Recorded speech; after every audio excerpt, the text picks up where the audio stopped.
Good morning students, I welcome you all on the MCIT digital platform. So हम पढ़ रहे थे previous class में डिफरेंशिएशन को, विभेदन को। तो एक्चुअल में जब हम डिफरेंशिएशन की बात करते हैं तो डिफरेंशिएशन में हम तीन टाइप की चीज़ों को इंक्लूड करते हैं, यानी कि कोई भी सेल हो वो अलग अलग प्रकार से विभेदित तो होगा। ये हमें पता है कि कोई भी सेल है तो उसका विभेदन होगा, अलग अलग प्रकार से विभेदन होगा, बट विभेदन के बाद एक इम्पॉर्टेंट जो एस्पेक्ट है जो देखने को मिलता है वो क्या है, वो हमें देखना है। सो नाउ कंसिडर करते हैं हम इसी एस्पेक्ट को कंसिडर करते हुए देखेंगे कि जब भी विभेदन होता है तो विभेदन में कोशिकाएं अलग अलग प्रकार की बनती है। तो इसको हम मैं बोल सकती हूँ ये टाइप्स ऑफ सेल्स हैं, ठीक है, कोशिकाओं के प्रकार हैं। अब यही कोशिकाएं अलग अलग प्रकार के उत्पाद विशिष्ट या स्पेशलाइज्ड प्रोडक्ट्स बोल सकते हो, या उत्पाद प्रोड्यूस करेंगी, बनाएंगी, तो उनको हम बोल देंगे स्पेशलाइज्ड है। प्लस यही कोई कार्य भी करेंगी, फंक्शन भी परफॉर्म करेंगी, तो हम इसको बोल देंगे कि फंक्शन परफॉर्म करें। अब एक्चुअल में जब हम देखते हैं डिफरेंशिएशन को, विभेदन को जब अपन देखते हैं तो एक और चीज़ देखने को मिलती है कि सेल अलग टाइप का है, प्रोटीन अलग टाइप का है, फंक्शन अलग टाइप का है, ये हमने देख लिया। बट इसके साथ साथ क्या किस लेवल पर विभेदन हो रहा है तो उसको हम बोलेंगे हिस्टोलॉजिकल डिफरेंशिएशन, यानी कि अगर विभेदन टिश्यू लेवल पर हो रहा है तो उसको हम बोल सकते हैं उत्तकीय या फिर हिस्टोलॉजिकल विभेदन डिफरेंशिएशन, यानी कि इसमें टिश्यूज़ का विभेदन होगा और टिश्यूज़ का विभेदन होने के कारण टिश्यूज़ में चेंजेस आने लगेंगे, चेंजेस देखने को मिलेंगे। अब यहाँ पे मैं बात कर रही हूँ क्योंकि डिफरेंट टाइप्स ऑफ सेल्स की बात कर रहे हैं अपन,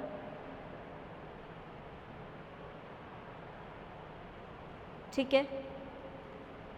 सबसे पहले बात कर रहे हैं मेलानोसाइट्स की। मेलानोसाइट्स कोशिकाएं हैं जिनसे आगे जाकर मेलानिन का फॉर्मेशन होगा, मेलानिन का निर्माण होगा, और मेलानिन क्या करता है, एक्चुअल में स्किन को प्रोटेक्ट करता है, स्किन को पिगमेंट देता है, कलर देता है, ठीक है, पिगमेंट देगा। नाउ सेकेंड बात करेंगे केराटिनोसाइट्स की, तो केराटिनोसाइट्स में केराटिन प्रेजेंट होंगे, ये भी स्किन नेल्स प्रोटेक्शन के लिए हेल्प हो सकते हैं, ठीक है, स्किन नेल्स में पाए जाएंगे, हेयर्स में पाए जाएंगे, राइट। थर्ड बात करूंगी मैं न्यूरॉन्स की, तो न्यूरॉन से नर्वस सिस्टम बनता है, तो यहाँ पे एसिटाइल कोलिन जैसे न्यूरोट्रांसमीटर्स बनेंगे, ठीक है, न्यूरॉन्स के बीच में बनेंगे। And second important thing, in neurons का काम क्या रहेगा, सिग्नल को ट्रांसड्यूस करना या सिग्नल ट्रांसडक्शन करना, ठीक है, सिग्नल को आगे की तरफ भेजना, क्योंकि न्यूरॉन्स का बेसिकली यही फंक्शन रहता है, सिग्नल्स को आगे भेजते। मायोसाइट की बात करूंगी तो मसल सेल है, मसल सेल में एक्टिन फिलामेंट्स पाए जाते हैं, मायोसिन फिलामेंट्स पाए जाते हैं, ठीक है। इनके अलावा ट्रोपोनिन, ट्रोपोमायोसिन, एक्टिनिन, ये कंपाउंड्स भी इनमें पाए जाएंगे। बट मसल्स का मेन काम क्या है, कॉन्ट्रैक्शन करना, यानी कि संकुचन करना, ठीक है। कॉन्ट्रैक्शन के साथ साथ रिलैक्सेशन भी करते, संकुचन कर रहे हैं तो शिथिलन की भी प्रक्रिया यहाँ देखने को हमें मिलेगी। नाउ कॉन्ड्रोसाइट की बात करते हैं, तो कॉन्ड्रोसाइट में एक्चुअल में कोलेजन प्रेजेंट होते हैं, कोलेजन पाए जाते हैं, कोलेजन टाइप सेकेंड पाए जाते हैं। और कोलेजन की जब बात करें तो कॉन्ड्रोसाइट से क्या बनेगा, कार्टिलेजेस बनेंगे, तो कार्टिलेजेस का निर्माण होगा। बोन सेल्स की बात करें तो बोन्स सेल्स में जब हम बात करते हैं तो यहाँ मैट्रिक्स रीजन्स होते हैं, मैट्रिक्स रीजन के साथ साथ ऑस्टियोक्लास्ट सेल्स होते हैं, ऑस्टियोब्लास्ट सेल्स होते हैं, डिफरेंट टाइप के ऑस्टियोब्लास्ट, ऑस्टियोक्लास्ट सेल्स रहते हैं, क्लास्ट और ब्लास्ट, ठीक है। बोन्स क्या करते हैं, बोन्स जो हैं वो स्केलेटल सिस्टम बनाएंगे हमारी बॉडी का और सपोर्ट प्रोवाइड करेंगे, सहारा प्रदान करेंगे, हम बोल सकते हैं सपोर्ट प्रोवाइड करने का काम करेंगे। नाउ लेंस सेल की अगर बात करूँ तो लेंस सेल में जो प्रोटीन होता है वो होता है crystalline protein, and crystalline protein की वजह से लेंस जो है वो विजिबिलिटी देता है, इजीली हम चीज़ों को विजुअलाइज कर सकते हैं, इजीली हम चीज़ों को देख सकते हैं कैसी चीज़ें दिख रही है, बिकॉज लाइट की प्रेजेंस में लेंस क्या करेगा, लाइट को अट्रैक्ट करेगा। एंड जब लेंस लाइट को अट्रैक्ट कर रहा है उस कंडीशन में क्रिस्टलाइन प्रोटीन की वजह से ही पहली बात तो लेंस बन रहा है, और अट्रैक्ट करके क्या करेगा, विजिबिलिटी दिखाएगा, प्रॉपर विजिबिलिटी हमारी हो पाएगी। इसके अलावा लेंस का फॉर्मेशन कैसे होता है वो भी देख लेते हैं, या हम बोल सकते हैं आईज का फॉर्मेशन कैसे होता है वो भी देख लेते हैं।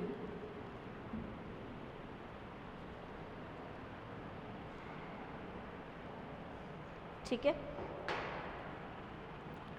एरिथ्रोसाइट सेल्स, एरिथ्रोसाइट की बात करोगे, एरिथ्रोसाइट रेड ब्लड सेल्स होते हैं, और रेड ब्लड सेल्स में हीमोग्लोबिन बेस पाया जाता है।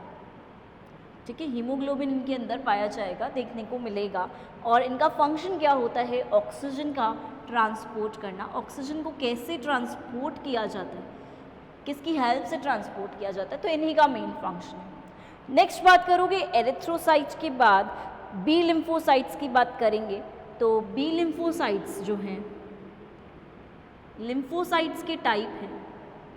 ठीक है, बी लिम्फोसाइट से एंटीबॉडीज बनेंगी। ठीक है, और एंटीबॉडीज बनेंगी तो कौन सा सिस्टम स्ट्रॉन्ग होगा, इम्यून सिस्टम स्ट्रॉन्ग होगा, यानी कि इम्यूनिटी प्रोवाइड करने के लिए ये प्रोसेस होता है। तो इसका मेन फंक्शन आप बोल सकते हो इम्यूनिटी के लिए हो रहा है, या एंटीबॉडी का निर्माण हो रहा है इसके लिए, इसके द्वारा। अब बात करेंगे टी लिम्फोसाइट्स की, क्योंकि लिम्फोसाइट की दूसरी कैटेगरी भी है, तो उसे बोलेंगे हम टी लिम्फोसाइट। और टी लिम्फोसाइट के द्वारा क्या प्रोड्यूस किया जाता है, साइटोकाइनेंस बनाए जाते हैं। ठीक है, साइटोकाइनेंस, साइटोकाइंस बनाए जाते हैं, और ये क्या करते हैं, जो भी फॉरेन सब्सटेंस है, जो भी विदेशी पदार्थ हैं उनको किल करते हैं, उनका नाश करते हैं, उनको नष्ट करते हैं। तो foreign substances to be killed. ठीक है, इनको नष्ट किया जाता है, विदेशी पदार्थों को नष्ट किया जाता है। तो ये कुछ टाइप है सेल्स के जिनके आधार पर हम देख रहे हैं कि अगर उनमें अलग प्रोटीन है तो अलग काम भी करेगा, फंक्शन भी अलग परफॉर्म करेगा। राइट, अब देखेंगे ये टाइप्स तो डिफ्रेंसिएशन में हमने देख लिए, हमने ये भी देख लिया कि हिस्टोलॉजिकल विभेदन हो सकता है। हम ऑलरेडी ये भी पढ़ चुके हैं कि डिफ्रेंसिएशन दो टाइप का हो सकता है, एक डी डिफ्रेंसिएशन, एक रीडिफ्रेंसिएशन। एक तो दोबारा डिफ्रेंसिएशन, दोबारा विभेदन, या फिर वापस से उसे स्टेम सेल की तरह ले जाना।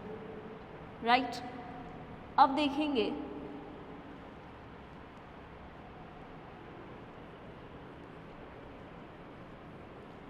डिफ्रेंसिएशन की प्रॉपर्टीज़। ठीक है, प्रॉपर्टीज़ बोल सकते हो या कैरेक्टर्स बोल सकते हो, या प्रॉपर्टीज़ ही लिख देते हैं, प्रॉपर्टीज़ ऑफ डिफ्रेंसिएशन। ठीक है, क्या प्रॉपर्टीज़ रहेंगी या क्या कैरेक्टर्स ऐसे हैं जो इनमें देखने को मिलेंगे। तो फर्स्ट प्रॉपर्टी जो इनके अंदर देखने को मिलती है वो होती है डिस्क्रीटनेस। ठीक बात है, डिस्क्रीटनेस। सेकेंड प्रॉपर्टी जो इनके अंदर देखने को मिलेगी वो होती है इरिवर्सिबिलिटी।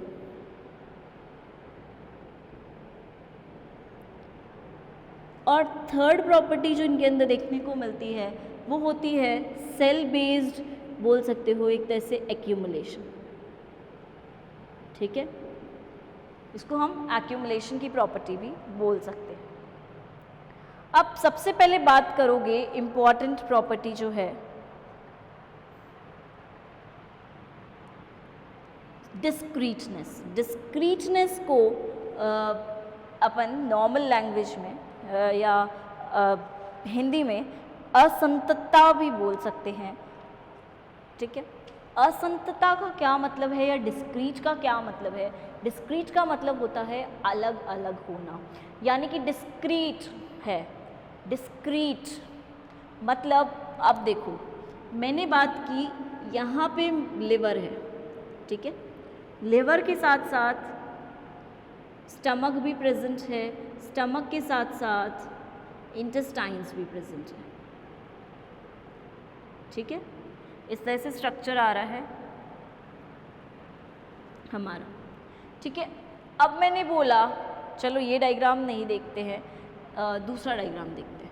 लिवर की बात ना करके पेंक्रियाज की बात करते हैं। सपोज पेंक्रियाज का स्ट्रक्चर मैं बोल रही हूँ ये होता है, और पेंक्रियाज के कांटेक्ट में इंटेस्टाइन्स भी रहते हैं। ठीक है,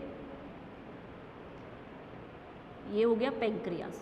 पेंक्रियाज एक ही होता है, ठीक है, 2 नंबर में नहीं होता, एक ही पेंक्रियाज है, और पेंक्रियाज और इंटेस्टाइन के बीच में कांटेक्ट हो सकता है। नाउ एक क्वेश्चन ये अराइज होता है कि जब पेंक्रियाज और इंटेस्टाइन्स है या एलिमेंट्री कैनाल से जुड़े हुए हैं, पेंक्रियाज आहार नाल से जुड़े हुए हैं, तो पेंक्रियाज की सेल्स का अलग काम है, इंटेस्टाइन की सेल्स का अलग काम है।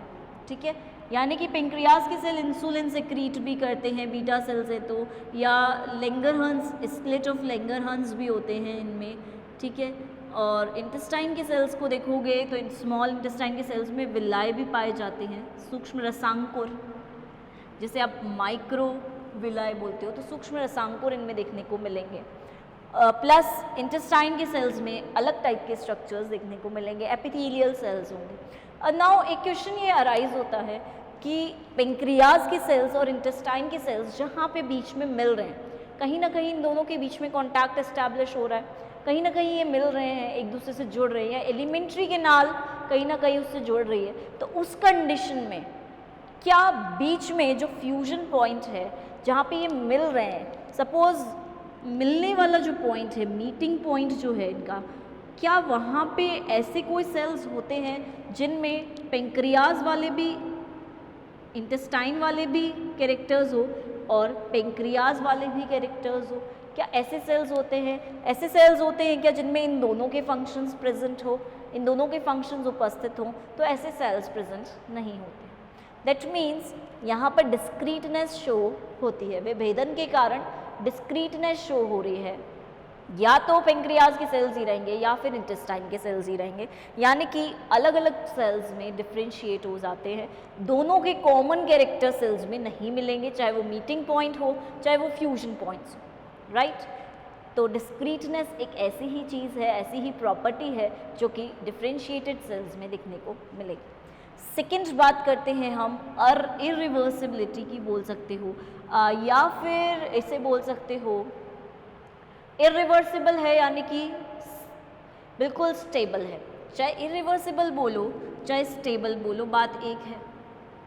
ठीक है, स्टेबल का मतलब भी ये है कि ये रिवर्स नहीं होगी, जैसी बन गई वैसी बनेगी। इरिवर्सिबिलिटी का भी मतलब यही है कि ये सेल्स, डिफरेंशिएटेड सेल्स, विभेदित कोशिकाएं, एक बार विभेदन के बाद वापस से रिवर्स नहीं हो सकती, वापस से चेंज नहीं हो सकती। तो इसको हम बोल सकते हैं स्थायित्व होती हैं, यानी कि नॉर्मल जनरल कंडीशन में ये रिवर्स नहीं होंगी, जो बन गई सो बन गई, स्टेबल हो गई, अब ये वापस से चेंज नहीं हो सकती। बट कुछ कंडीशंस में, एक्सेप्शंस हर चीज़ के होते हैं, तो एक्सेप्शन कंडीशंस में जैसे रीजनरेशन के टाइम पे रिवर्स हो जाता है, इरिवर्सिबिलिटी नहीं देखने को मिलती, वहाँ रिवर्सिबिलिटी देखने को मिलेगी, यानी कि वहाँ पर स्टेबल नहीं है कुछ टाइम के लिए, जब रीजनरेशन हो रहा है तब वो स्टेम सेल्स में वापस परिवर्तित हो जाते हैं। बट इन जनरल इरिवर्सिबिलिटी भी एक प्रॉपर्टी है जिसको आप हिंदी में बोलते हो स्थायित्व रहना, स्थायित्व, ठीक है, या फिर अनुत्क्रमणीयता भी बोल सकते हो।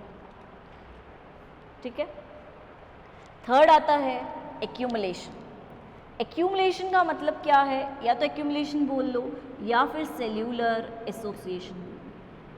ये भी एक इम्पॉर्टेंट प्रॉपर्टी है, सेल्यूलर एसोसिएशन या फिर एक्यूमुलेशन। नाउ सेल्यूलर एसोसिएशन बोल रहे हो तो इसका क्या मतलब हुआ कि सपोज इसकी ये प्रॉपर्टी क्या बताएगी कि दो अलग अलग टाइप के सेल्स हैं, ठीक है, एक टाइप के सेल्स यहाँ, एक टाइप के सेल्स यहाँ।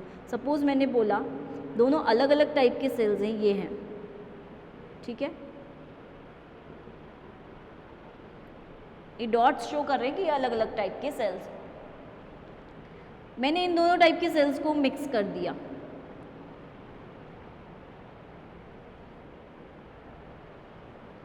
ठीक है, मिक्स कर दिया मैंने इन दोनों टाइप के सेल्स को, यानी कि इन दोनों टाइप के सेल्स को मैं एक जगह ले आई, ऐसे बोल सकते हो, ये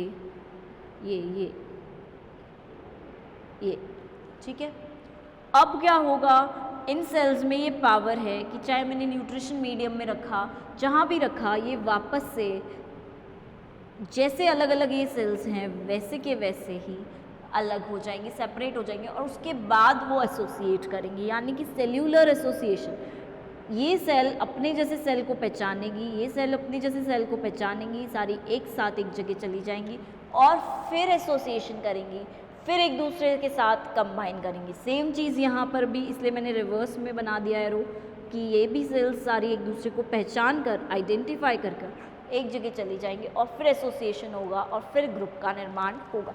तो इस तरह से प्रॉपर्टीज़ डिफरेंशिएशन में 3 टाइप की प्रॉपर्टीज़ देखने को मिलेगी।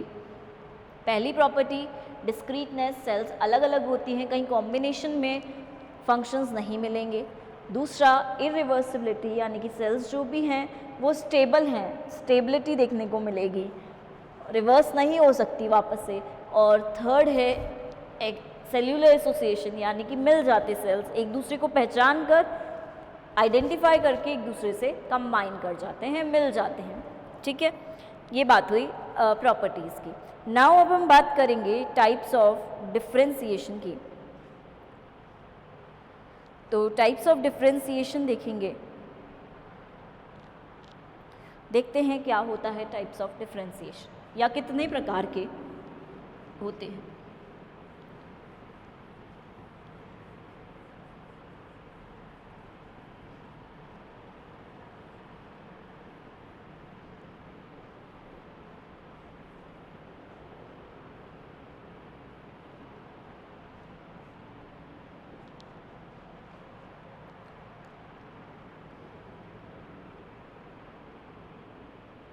टाइप्स बेसिकली प्रकार 3 होते हैं।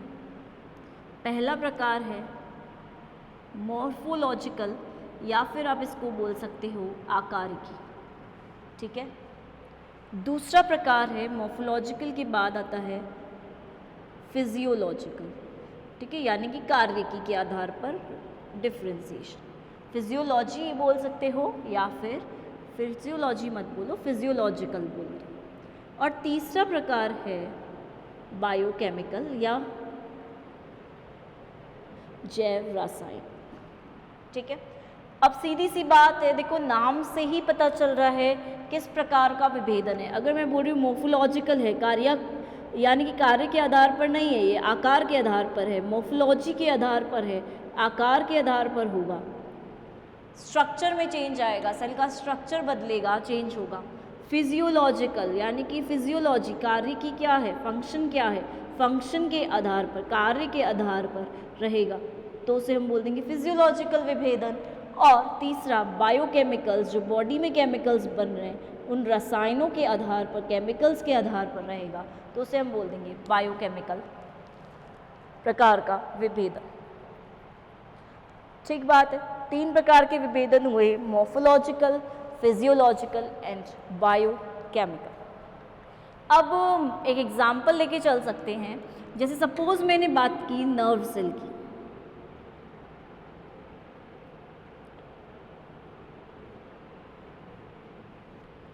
ठीक है, नर्व सेल की ही बात कर रही हूँ ना मैं। चलो यहाँ पे नहीं बनाते, यहाँ पे बनाते हैं।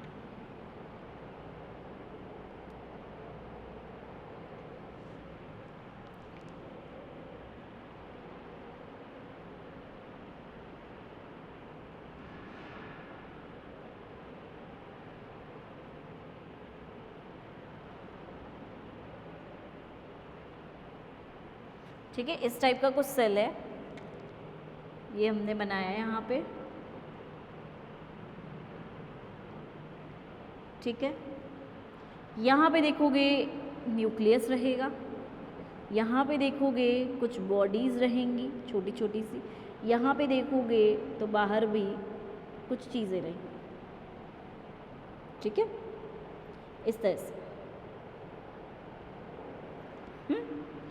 नाउ क्योंकि नर्व सेल बनाया है, इसकी मॉर्फोलॉजी, आकार तो इसका यही रहेगा, ठीक है। ये हो जाएगा इसका साइटोन भाग, ये हो जाएगा इसका डेंड्राइट, सॉरी, ये हो जाएगा इसका एक्सॉन भाग, ये हो जाएगा इसका टर्मिनल भाग, ठीक है, अंतिम टर्मिनल भाग, ये हो जाएगा इसका डेंड्राइट भाग, ठीक है, ये इसकी मॉर्फोलॉजी है। भाई ऐसा ही स्ट्रक्चर है, जब स्ट्रक्चर की बात कर रहे हैं सेल का स्ट्रक्चर ऐसा ही रहेगा, राइट। अब देखोगे यहाँ पे निसल बॉडीज़ हैं, न्यूक्लियस है ये बीच में, निसल बॉडीज़ प्रोटीन आरएनए बनाने का काम करेंगी, एक्सॉन ट्रांसमिट करेगा सिग्नल्स को, ये माइलिनेटेड न्यूरॉन है, यानी कि इसमें माइलिन शीथ, माइलिन आच्छद भी उपस्थित है और इस माइलिन आच्छद की वजह से जल्दी ट्रांसपोर्ट होगा। तो ये तो हमने कार्य की बात की नहीं अभी तो हम सिर्फ स्ट्रक्चर बता रहे हैं कि इस तरह का स्ट्रक्चर न्यूरॉन का देखने को मिलेगा, यानी कि मॉर्फोलॉजी के आधार पर, संरचना के आधार पर, स्ट्रक्चर के आधार पर इस तरह से विभेदन हो रहा है, तो उसे हम बोलेंगे मॉर्फोलॉजिकल विभेदन। अब देखोगे फिजियोलॉजिकल विभेदन, यानी कि अब कार्य क्या करता है। कार्य की बात करोगे तो कार्य में क्या होगा, इसका मेन काम क्या है, नर्व इम्पल्सेस को ट्रांसमिट करना, ट्रांसमिशन ऑफ नर्व इम्पल्स, यानी कि कोई भी उद्दीपन आ रहा है, उद्दीपन को ये ले रहा है, स्टिमुलस को ले रहा है, स्टिमुलस लेने के बाद कंडक्शन करा रहा है, संचरण करा रहा है इम्पल्सेस का, ठीक है। जब संचरण करवाता है ये, तो संचरण इसी भाग से करवाएगा। तो अगर ये माइलिनेटेड है, यानी कि माइलिन शीथ उपस्थित है, तो माइलिन शीथ के बीच बीच में हम देखते हैं गैप्स या छिद्र प्रेजेंट होंगे, नोड्स प्रेजेंट होंगे, उन नोड्स को नाम दिया जाता है नोड्स ऑफ रेनवायर, ठीक है, नोड्स ऑफ रेनवायर। अब नोड्स ऑफ रेनवायर की हेल्प से ट्रांसमिशन जल्दी जल्दी होगा, जंपिंग तरीके का लगेगा, जल्दी होगा, सिर्फ यहाँ पे एक्सचेंज होगा, यहाँ पे एक्सचेंज होगा, यहाँ पे एक्सचेंज होगा।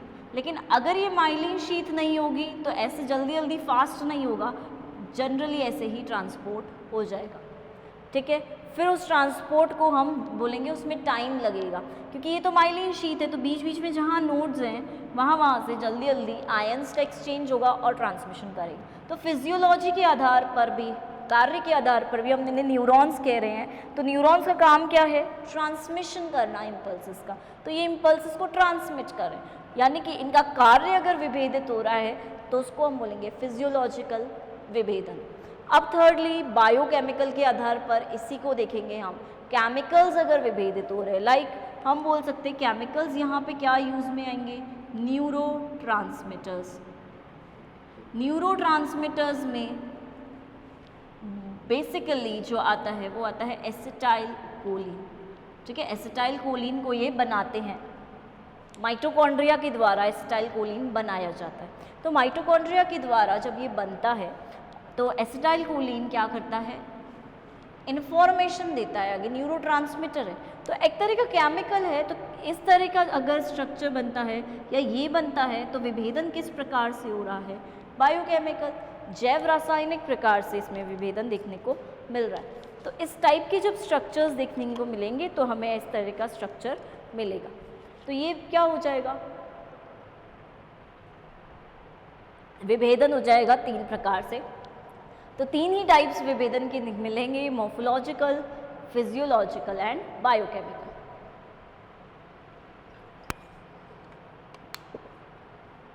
नाउ देखोगे कि कभी कभार विभेदन के पीछे, डिफरेंशिएशन के पीछे कुछ चीज़ें रिस्पॉन्सिबल होती हैं, तो हम उसको बोल सकते हैं एक तरह से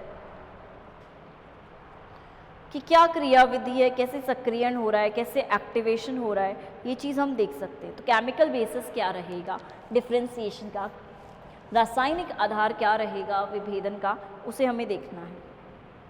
केमिकल बेसिस की जब भी बात करोगे तो केमिकल बेसिस में एक इम्पॉर्टेंट चीज़ आती है, एंड वो इम्पॉर्टेंट चीज़ क्या है इसको देखना है। तो केमिकल बेसिस की बात कर रहे हैं हम, केमिकल बेसिस में मोस्टली हम जीन्स की बात कर सकते हैं, जीन्स के बेसिस पर केमिकल बन रहे हैं, जीन्स की वजह से, डीएनए की वजह से डिफरेंशिएशन हो सकता है। जीन्स तो रिस्पॉन्सिबल है ही, भाई जीन्स तो एक्टिवेट करेंगे डिफरेंशिएशन को, विभेदन करवाएंगे, बट इसके साथ साथ एक्चुअल में जीन्स के साथ साथ डीएनए भी वर्क करता है। तो कई बार डीएनए की अगर हम बात करते हैं तो ऐसा भी बोला गया है कि नो हिस्टोन नो डिफ्रेंसिएशन, अगर हिस्टोन नहीं है तो विभेदन नहीं होगा, यानी कि हो सकता है हिस्टोन प्रोटीन की वजह से भी डिफ्रेंसिएशन हो पा रहा हो, विभेदन हो रहा हो। तो proteins responsible, genes responsible, DNA तो रिस्पॉन्सिबल है ही विभेदन के लिए, क्योंकि डीएनए में ही जीन्स प्रेजेंट रहते हैं, राइट। तो इस तरह से जब हम पढ़ेंगे इन चीज़ों को तो केमिकल बेसिस या हम बोल सकते हैं एक्टिवेशन यही रहेगा, जीन्स के आधार पर, जीन्स के बेसिस पर केमिकल हो सकते हैं। और साइटोप्लाज्म की बात करें तो साइटोप्लाज्म को भी बोला गया है कि साइटोप्लाज्म का क्या रोल रहता है विभेदन में। तो सीधी सी बात है, विभेदन के जो भी संकेत हैं वो केंद्रक से बाहर आते हैं, न्यूक्लियस से मिलते हैं, न्यूक्लियस में ही डीएनए प्रेजेंट है, ठीक है। न्यूक्लियस से मिलेंगे केंद्रक के केंद्रक से संकेत मिलेंगे विभेदन के, और साइटोप्लाज्म में जो प्रोटीन्स प्रेजेंट हैं वहाँ तक आ सकते हैं और वो हेल्प कर सकते हैं प्रोटीन्स आगे जाके डिफ्रेंसिएशन कराने में। तो ये बात थी डिफ्रेंसिएशन की। तो हमने पढ़ा कि डिफ्रेंसिएशन क्या होता है और डिफ्रेंसिएशन में कितने टाइप्स हैं, और टाइप्स के साथ साथ प्रॉपर्टीज़, और प्रॉपर्टीज़ के साथ साथ अभी प्रीवियसली हमने पढ़ा था कि डिफ्रेंसिएशन और अनडिफ्रेंशिएशन सेल में क्या डिफरेंस है, and D differentiation and re differentiation कब होता है, कैसे होता है, राइट। So thank you.